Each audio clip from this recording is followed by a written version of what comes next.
Ciao a tutti i tifosi del Napoli. Oggi abbiamo delle notizie interessanti dal mercato delle trasferenze che riguardano una delle nuove promesse della nostra squadra. Prima di iniziare, vi ricordo di mettere un like e di iscrivervi al canale per rimanere sempre aggiornati su tutte le novità del nostro amato Napoli.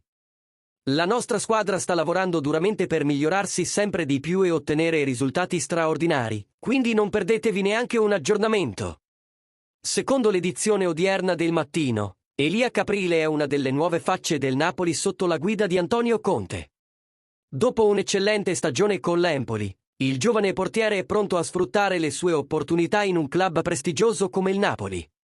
Tuttavia, l'Empoli ha mostrato interesse nel riaverlo in prestito per un'altra stagione. La risposta del Napoli è stata chiara e decisa: Caprile non andrà in prestito.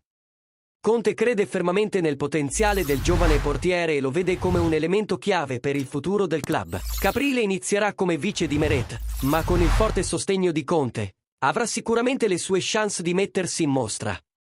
Questo dimostra la fiducia che il Napoli ha nei confronti del giovane talento, considerando la sua crescita e il suo contributo alla squadra. Amici tifosi, cosa ne pensate di questa decisione? Siete contenti di vedere Caprile restare al Napoli e lottare per un posto in squadra? Credete che possa diventare un futuro titolare?